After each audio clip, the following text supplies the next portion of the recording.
My name is Ginnie Abarbanell. I'm a pediatric cardiologist here at UT and UH. I'm also the division chief for pediatric cardiology.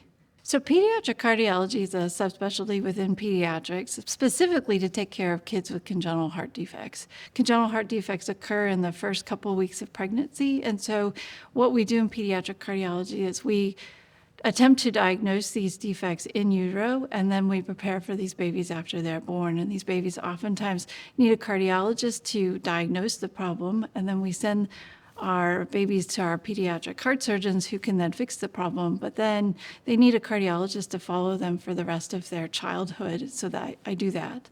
And then the thing that I really also like is I get to see healthy kids. So I see healthy kids in clinic for heart murmurs, for fainting, for chest pain. So I get a whole bunch of different aspects, and I also get to work with my other pediatric colleagues with other subspecialties in general pediatrics. So one of the things that I'm really interested in is cardiac neurodevelopment. So in particular, we know that our babies that have congenital heart disease can have deficits in their neurodevelopment, meaning that they can have issues with what we call executive function or ADHD. They can also have some learning differences in school. And part of the reason I became interested in that is that both of my kids have dyslexia.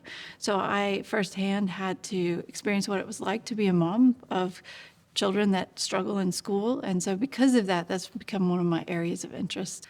So I do what I do because I really like working with kids. I like working with parents. And I think the heart is really cool. But you also have to think about that this is somebody's child, and that this child, we want them to grow up and lead a productive life. And I feel privileged to come alongside patients and families as they walk through that journey. And I find that to be the most rewarding part of my job. I think one of the things that makes me a little bit unique is that I get the opportunity to talk to our pediatric heart surgeon on a daily basis, since he is my husband. I think one of the privileges that I've had is that we get to work together, which I think is really special for us. And I think it's special for our patients as well. We've had several patients that we've taken care of together, and it is just rewarding to see those patients and see that we both have had the opportunity to impact their lives in a very positive way.